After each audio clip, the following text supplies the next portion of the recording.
Madame la ministre, Excellences, Madame et Messieurs les ambassadeurs et consuls, Monsieur le Wali, Monsieur le Président du Conseil régional, plutôt le Vice-président du Conseil régional, Mesdames, Messieurs les élus, Monsieur le Général de division, Mesdames, Messieurs les journalistes, Mesdames, Messieurs, en vos titres, grades et qualités respectifs. C'est d'abord pour moi un grand plaisir, un grand honneur de faire partie de ce nouveau gouvernement et d'avoir cette confiance de Sa Majesté, qui est un grand honneur pour moi, mais c'est aussi une grande responsabilité. Et c'est toujours un réel plaisir que de venir dans les provinces du Sud et particulièrement à Dakhla, et j'y suis venu à chaque fois, et à chaque fois je trouve une transformation extraordinaire. J'y étais au mois de juillet avec M. Louali dans le cadre de la commission spéciale du nouveau modèle de développement, et nous avons pu travailler avec les élus, d'abord une phase d'écoute, ensuite une phase de restitution, et nous sommes très fiers du développement de nos provinces du Sud et de tout le Maroc. Je vous laisse imaginer ce que le Maroc a parcouru depuis maintenant 20 ans. On prend juste les 20 dernières années. C'est une transformation énorme. J'ai eu la chance également de présider l'agence universitaire de la francophonie, et mes amis de l'Afrique francophone connaissent bien cette institution, et je voyais également la transformation de ce beau continent. Et ces transformations ne peuvent l'être, bien évidemment, que par le développement du capital humain. Nous avons pris conscience, je dirais, ces 20 dernières années, mais plus particulièrement encore ces 10 dernières années, que tout le développement des nations se joue vraiment sur ce paramètre.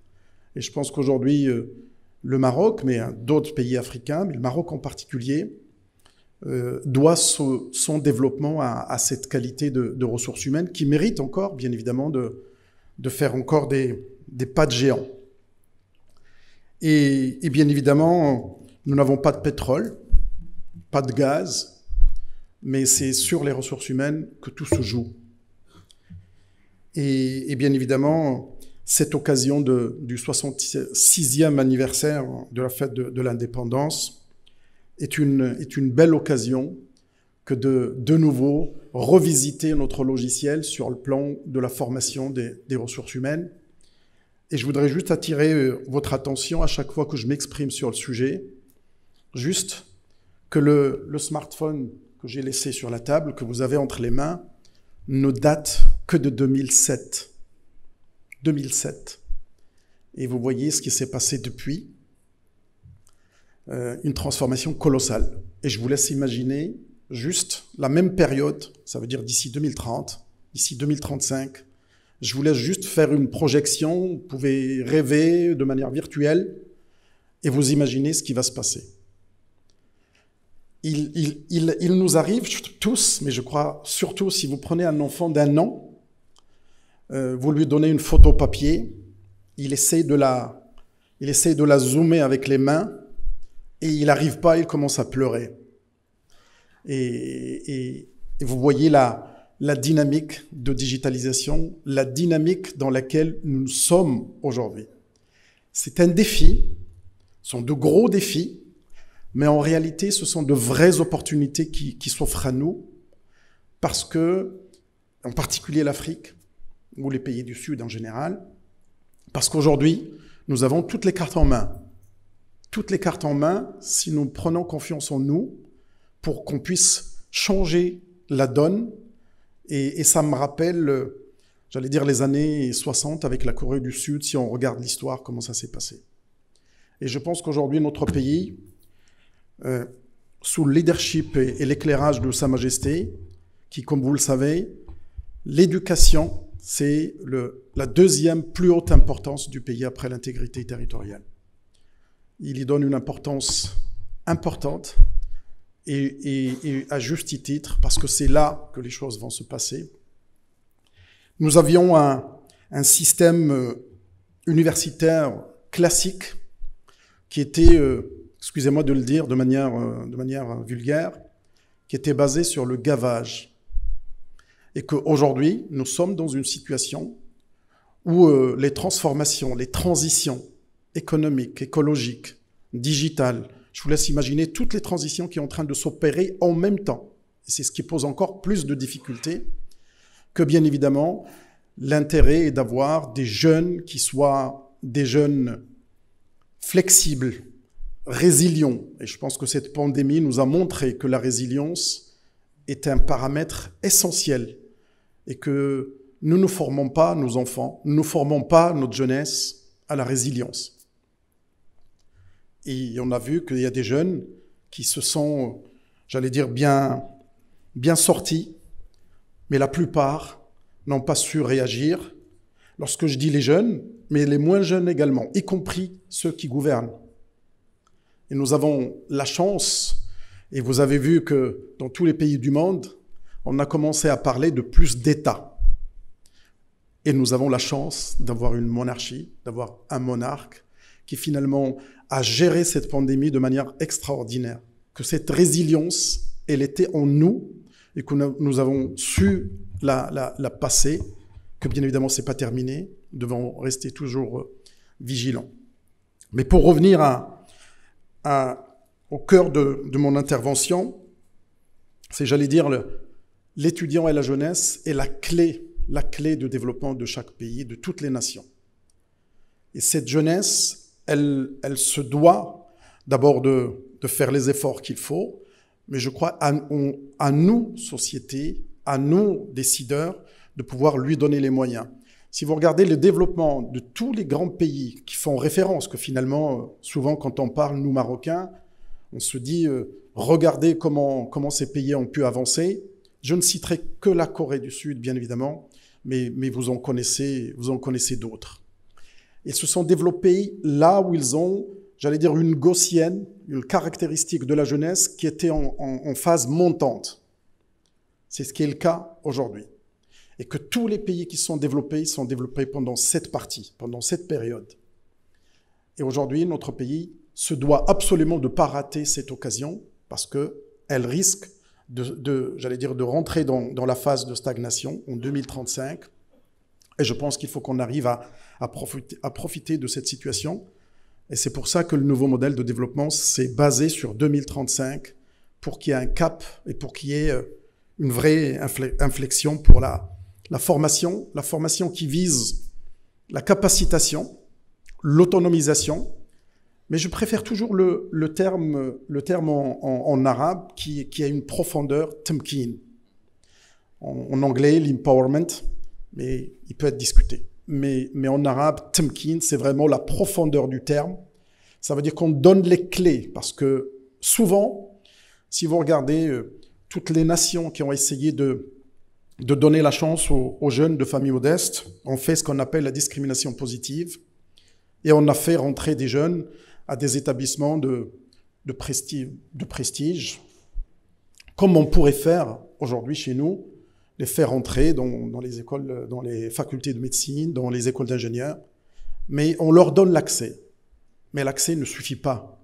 Le diplôme est nécessaire, mais il n'est pas suffisant. Ce qui est important, c'est leur donner les clés de vie, les clés de réussite. C'est ce qu'on appelle communément les soft skills, mais que le terme ne me plaît plus parce que je trouve que c'est les power skills. Comment amener les jeunes à être dans l'empowerment et que plusieurs d'entre nous ici, nous avons fait des études, nous avons eu un diplôme et nous avons eu un emploi.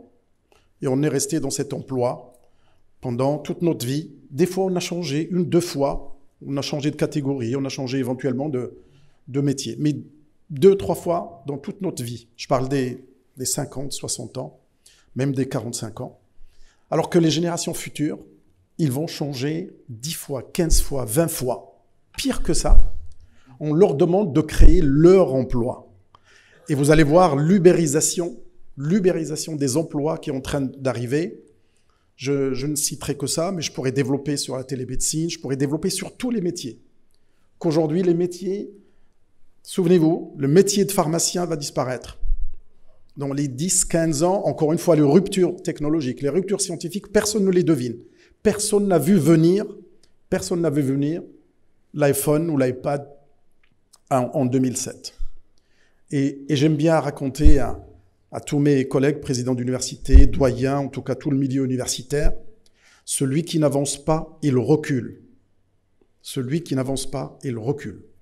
Et que nos systèmes, en parlant également, en m'adressant à mes collègues africains, je disais la même chose dans le cadre de mes anciennes missions. Aujourd'hui, il faut absolument bouger. Notre façon d'enseigner, notre façon de travailler doit absolument faire face à toutes ces transformations. Et je vois mon général, il connaît mieux que quiconque cette situation. Ceux qui n'avancent pas, ceux qui n'anticipent pas, bien évidemment, ils perdent la bataille parce que ça fait partie, j'allais dire, du développement aujourd'hui. Je pense que notre ministère, et en particulier à travers notre université Bnou Zohr, qui couvre toutes les régions du Sud, avec 21 établissements, avec plusieurs établissements qui sont installés aujourd'hui dans les provinces du Sud, en particulier à Dakhla, avec le NCG, le ST. J'espère qu'il y a d'autres projets qui arrivent. D'autres projets pour faire en sorte que nos jeunes puissent s'émanciper, puissent vivre une vraie vie d'université. Aujourd'hui, l'université, c'est pas simplement des chaises et des tables et des amphis. C'est tout l'écosystème qui va avec, tout l'écosystème dont je parlais tout à l'heure, qui permet d'avoir le power skills. C'est des campus universitaires qui permettent de faire du théâtre, de la musique, qui permettent de s'émanciper et qui permettent justement de développer ce côté empowerment, ce côté individuel, ce côté résilience. Et que bien évidemment, nous continuons avec l'aide de tous les élus, la région, les collectivités dans leur ensemble, et avec bien sûr l'appui des autorités locales et en particulier de M. Louali, avec qui nous avons des relations privilégiées. Il se trouve qu'on a beaucoup de choses de commun avec M. Louali, dont bien évidemment nos origines personnelles. Et donc bien évidemment le plan gouvernemental sur ces aspects est assez clair. Quand les gens me posent la question, quel est votre projet? Je dis mon projet, c'est le nouveau modèle de développement et puis le plan gouvernemental qui s'appuie presque à 100% sur ce projet. Nous souhaiterions dans le futur proche à ce que notre pays puisse être un hub universitaire en lien avec notre cher continent. Nous sommes africains et que bien évidemment notre position dans le territoire, je dis bien dans le territoire africain, est importante. Et le développement que mène aujourd'hui Sa Majesté dans toutes les régions du Maroc et plus particulièrement dans les régions du Sud nous montre le chemin et nous aiguille vers la diplomatie scientifique et culturelle comme nouvelle dimension dans nos relations. Et bien évidemment, avec l'inclusion, la durabilité et faire face à toutes les secousses, tous les défis, et encore une fois, que je considère ce sont vraiment de vraies opportunités. Je vous remercie pour votre écoute. Merci.